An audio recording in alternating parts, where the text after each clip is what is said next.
na projeção perspectiva, tá?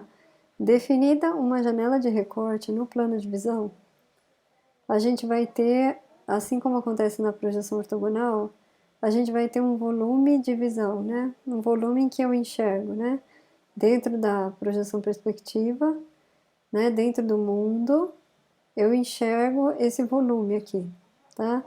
Que ele é restringido pela janela de recorte, tá? Então, essa janela de recorte aqui está no plano de visão, tá? Então, tá aqui o ponto de referência de projeção, tá?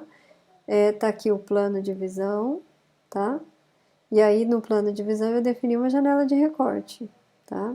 Quando eu defino essa janela de recorte, eu posso pegar os vértices aqui da janela de recorte e projetar, né? E fazer aquelas linhas que convergem para o ponto de referência de projeção. Isso daqui me dá um volume que a câmera está enxergando, tá? Ela não enxerga fora desse volume, tá? Então, restringir tudo que tiver fora desse volume, a câmera não enxerga, tá? Então, o que acontece é que eu defino, por conta da projeção perspectiva, eu defino uma pirâmide de visão, tá? Quando eu coloco, né, lá atrás eu comentei que a gente define, para a projeção ortogonal, a gente fez isso, né? A gente define um plano mais próximo e um plano mais distante, porque a gente não enxerga esse volume infinitamente, né? Não é infinito esse volume, tá? Então a gente vai restringir, a gente vai pegar um tronco dessa pirâmide e é só dentro desse tronco que a gente enxerga, tá? Então tá tudo sendo restrito pela janela de recorte, tá? Eu só preciso, bom, lembrando que então o plano de visão está na coordenada Z, a coordenada Z está aqui, tá?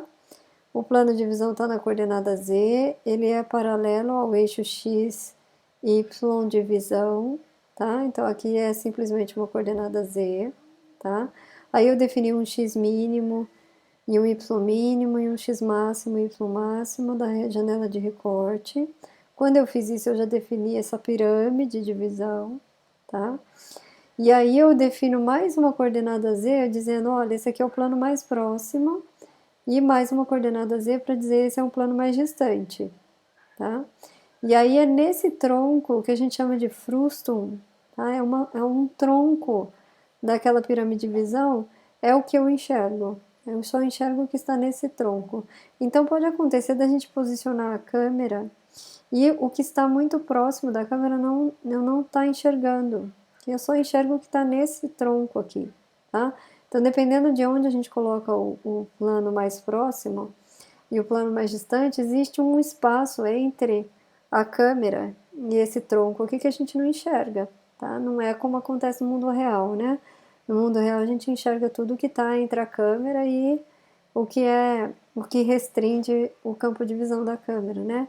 Aqui não, tá? Aqui a gente restringe por esse plano mais próximo e pelo plano mais distante, tá? Esse é o frustum, tá? Então essa figura aqui tá até lá na lista de exercícios. Esse aqui é o ponto de referência de projeção. Essa daqui é a janela de recorte, tá? Então, dado o ponto de referência de projeção, dada a janela de recorte, eu já criei um volume de visualização, uma pirâmide de visualização, né? Então, essa é a janela de recorte. Esse daqui é o plano mais próximo, que a gente chama de near, né? O plano near. E esse aqui é o plano mais distante, que a gente chama de far, tá? Depois vocês vão ver que isso aqui é uma coordenada Z, que a gente chama de Z near e Z far, tá? Tem o ZVP, né? Z near, Z far e o ponto de referência de projeção, tá? E aí tem as coordenadas da janela de recorte que estão no plano de visão, tá? Bom, e aí? Aqui está dizendo, né, não é possível, a partir das equações derivadas anteriormente, definir uma matriz de transformação perspectiva, tá? Por conta dos denominadores, né, dos coeficientes x e y. Eles estão em função de z, tá? Isso complica para a gente. Então, é interessante que a gente use de novo, coordenadas homogêneas, só para a gente tirar esses EVP-Z, tá? A gente tira esses EVP-Z da história, tá bom? E aí, eu consigo calcular o x e o y da projeção em termos, né, do H, tá? Do fator homogêneo.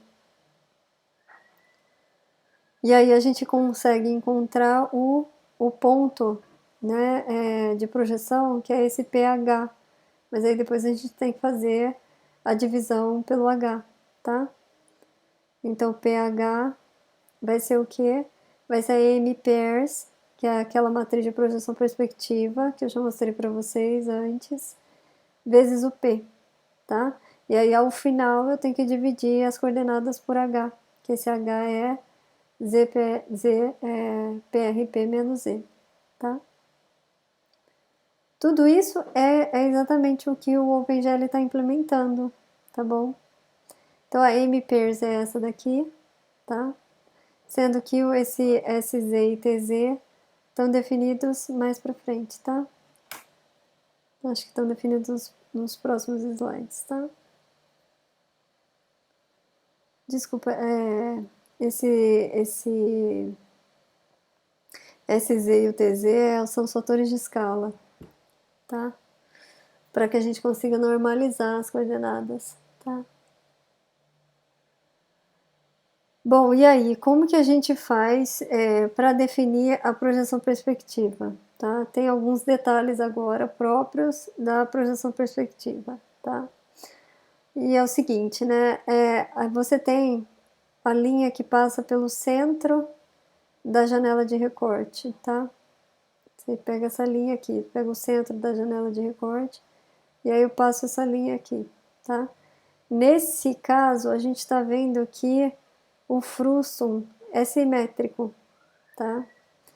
Então tá falando, olha lá, se essa for perpendicular ao plano de visão, a gente tem um frustum simétrico, tá? Então se essa linha aqui que eu tô passando, ela for perpendicular, formar 90 graus com o plano de visão, então meu frustum é simétrico, tá? E aí eu vou ter uma dada projeção, tá? Mas existe o caso em que o frustum não é simétrico, tá? Depois vocês vão ver, é o que a gente chama de projeção oblíqua,